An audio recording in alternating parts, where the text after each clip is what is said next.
राधे कृष्णा प्रिय भक्तों, एक बार फिर से आप सभी का हार्दिक स्वागत है हमारे चैनल त्योहार और धर्म में। आज के इस पावन अवसर पर आप सभी को वसंत पंचमी की ढेरों शुभकामनाएं। वसंत पंचमी सनातन धर्म का एक अत्यंत शुभ और मंगलमय पर्व है। इस दिन विद्या की अधिष्ठात्री देवी माँ सरस्वती, भगवान विष्णु और कामदेव की विशेष पूजा अर्चना की जाती है। इस दिन पीले वस्त्र धारण करने का विशेष महत्व बताया गया है। शास्त्रों में वसंत पंचमी को ऋषि पंचमी के नाम से भी जाना गया है। आइए अब श्रद्धा और भक्ति के साथ वसंत पंचमी से जुड़ी पौराणिक कथा का श्रवण करते हैं। पौराणिक मान्यताओं के अनुसार सृष्टि के प्रारंभिक काल में भगवान ब्रह्मा ने समस्त जीवों की रचना की, विशेष रूप से मनुष्य योनि की उत्पत्ति की। लेकिन अपनी इस रचना को देखकर वे पूर्ण रूप से संतुष्ट नहीं थे। उन्हें अनुभव हो रहा था कि सृष्टि में कहीं न कहीं कोई कमी रह गई है, जिसके कारण चारों ओर नीरस और मौन का वातावरण व्याप्त है।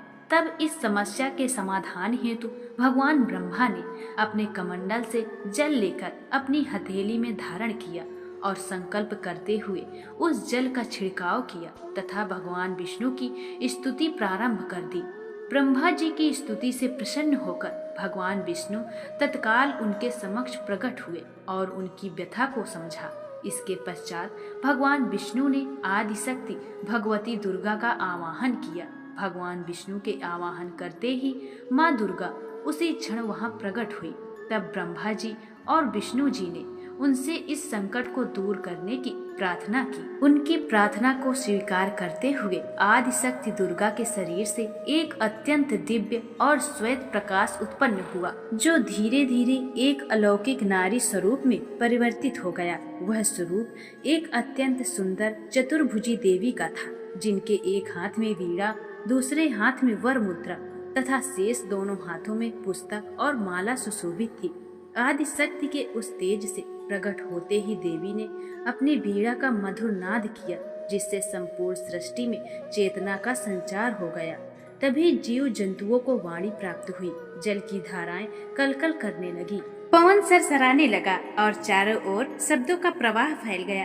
तब समस्त देवी देवताओं ने वाणी और रस की अधिष्ठात्री उस दिव्य शक्ति को देवी सरस्वती के नाम से संबोधित किया। इसके पश्चात आदिशक्ति भगवती दुर्गा ने भगवान ब्रह्मा से कहा कि मेरे तेज से उत्पन्न हुई यह देवी सरस्वती आपकी अर्धांगिनी होगी। जैसे लक्ष्मी भगवान विष्णु की शक्ति हैं और पार्वती भगवान शिव की शक्ति हैं, उसी प्रकार ये देवी सरस्वती आपकी शक्ति के रूप में सृष्टि का संचालन करेंगी। इतना कहकर आदिशक्ति दुर्गा समस्त देवताओं के समक्ष अंतर्ध्यान हो गई।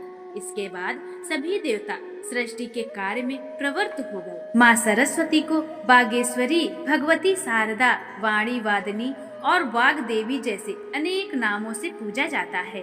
वे विद्या, बुद्धि और ज्ञान की दात्री हैं तथा संगीत की उत्पत्ति करने के कारण संगीत की देवी भी कहलाती हैं। मान्यता है कि वसंत पंचमी के दिन माँ सरस्वती का प्रागट्य हुआ था। ऋग्वेद में भगवती सरस्वती का वर्णन परम चेतना के रूप में किया गया है। वे हमारी बुद्धि, प्रज्ञा और मनोवृत्तियों की संरक्षिका हैं। हमारे भीतर जो आचार, मेधा और विवेक है, उसका मूल आधार माँ सरस्वती ही है। उनका स्वरूप और वैभव अत्यंत दिव्य और अद्भुत बताया गया है। पुराणों के अनुसार भगवान श्री कृष्ण ने माँ सरस्वती से प्रसन्न होकर उन्हें यह वरदान दिया था कि वसंत पंचमी के दिन तुम्हारी विशेष आराधना की जाएगी। उसी वरदान के प्रभाव से भारत वर्ष में वसंत पंचमी के दिन विद्या की देवी माँ सरस्वती की पूजा की परंपरा प्रारंभ हुई, जो आज भी निरंतर चली आ रही है। तो प्रिय भक्तों, यह थी माँ सरस्वती और वसंत पंचमी से जुड़ी पावन कथा। आपको यह कथा कैसे लगी कमेंट करके अवश्य बताएं और हमारे चैनल को त्योहार और धर्म को सब्सक्राइब करना बिल्कुल न भूलें। हरे कृष्णा, जय माँ सरस्वती।